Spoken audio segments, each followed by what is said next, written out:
केंद्र सरकार ने जाति जनगणना कराने का फैसला ले लिया है। कैबिनेट की बैठक में यह फैसला किया गया है। केंद्रीय मंत्री अश्विनी वैष्णव ने कैबिनेट मीटिंग की ब्रीफिंग करते हुए इसकी जानकारी दी है।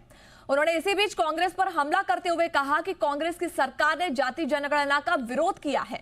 1947 के बाद जाति जनगणना नहीं की गई। कांग्रेस ने जाति जनगणना की जगह जाति सर्वे कराया है। अश्विनी वैष्णव ने कहा कि यूपीए सरकार में कई राज्यों ने राजनीतिक दृष्टि से जाति सर्वे किया, जबकि जाति की जनगणना मूल जनगणना में ही सम्मिलित होनी चाहिए। उन्होंने कहा कि जाति आधारित जनगणना को कांग्रेस और इंडिया गठबंधन ने सिर्फ अपने लाभ तक के लिए सीमित रखा है। तो इस खबर पर अधिक जानकारी के साथ दिल्ली से जुड़ रहे हैं हमारे सहयोगी तरुण शर्मा। तरुण, एक बड़ा फैसला, जातीय जनगणना कराएगी सरकार। कब से इसकी डिमांड भी हो रही थी, लेकिन देखिए फाइनली सरकार भी इसके लिए तैयार हो गई है। क्या प्लान रहेगा सरकार का, कितनी बड़ी खबर है ये? बिल्कुल बताना चाहूँगा, आज cabinet committee of political affairs की आज बैठक थी और इस बैठक के अंदर जातीय जनगणना पर फैसला लिया गया। सीसीपीए ने ये फैसला लिया कि जब पॉपुलेशन का जो सर्वे होगा, जिसे हम सेंसस सर्वे भी कहते हैं, उसके साथ जातीय जनगणना का भी सर्वे किया जाएगा। ये पिछले कई समय से यह कहें कि लंबे समय से विपक्ष की भी मांग रही है। 2024 का जो चुनाव था उसमें भी ये मुद्दा काफ़ी मुखर रूप से निकल कर आया था कि जातीय जनगणना होनी चाहिए और पार्लियामेंट पे भी इसमें कई बार इस चीज़ को लेकर विपक्ष ने इस मुद्दे को उठाया था और बहस हुई थी। हालांकि आज अश्विनी वैष्णव ने यह साफ कर दिया कि जो स्टेट्स के अंदर जो जातीय जनगणना की जगह जातीय सर्वे कराए गए, उनका कोई औचित्य नहीं है, क्योंकि जातीय जनगणना का अधिकार केवल केंद्र सरकार के पास होता है और केंद्र सरकार ने अब ये फैसला लिया है कि जब वो पॉपुलेशन का सेंसस कराएगी तो उसके साथ साथ जातीय जनगणना भी उसमें सम्मिलित होगी।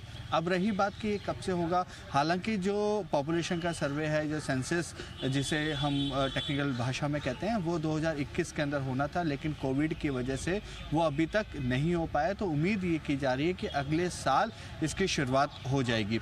ये तो एक पार्ट है। दूसरी पार्ट यदि हम देखें तो आने वाले समय में बिहार में इलेक्शन है और बिहार के अंदर जातीय जनगणना एक बड़ा मुद्दा है, क्योंकि जब आरजेडी की सरकार थी तो आरजेडी ने अपने 1.5 साल की सरकार में ही जातीय सर्वे कराया था, जिसका जिक्र आज अश्विनी वैष्णव भी अपनी जब प्रेस वार्ता में उन्होंने उस चीज़ का जिक्र किया। पर्टिकुलर स्टेट का नाम नहीं लिया, लेकिन उन्होंने कहा कि कई स्टेट्स के अंदर सर्वे किए गए थे। तो अब जब क्योंकि बिहार का इलेक्शन है और उससे पहले ये फैसला लेना कि केंद्र सरकार जातीय जनगणना कराएगी, एक बड़ा फैसला है और इसकी जो डिमांड है ये सभी और से ये उठती रही है और ये अभी से नहीं। जब अटल बिहारी वाजपेयी की सरकार थी उस समय भी इस डिमांड रखी गई, कई दिनों तक पार्लियामेंट नहीं चल पाया और उसके बाद ये डिमांड जो है 2010-2011 के आसपास भी रखी गई, जब मनमोहन सिंह प्रधानमंत्री थे। तो मनमोहन सिंह जब प्रधानमंत्री थे तो उन्होंने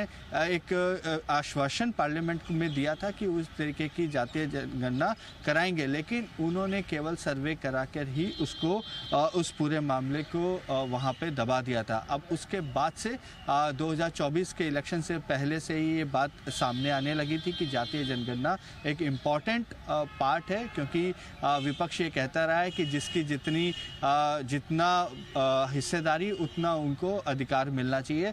तो जातीय जनगणना का पहले बीजेपी विरोध कर रही थी, लेकिन आज एक बड़ा तबका जो है वो इस चीज़ की डिमांड कर रहा है, तो आज उन्होंने सीसीपीए के अंदर इस पे फैसला लिया है। जी जी, बिल्कुल बिल्कुल तरुण, हमारे साथ जुड़े रहिए।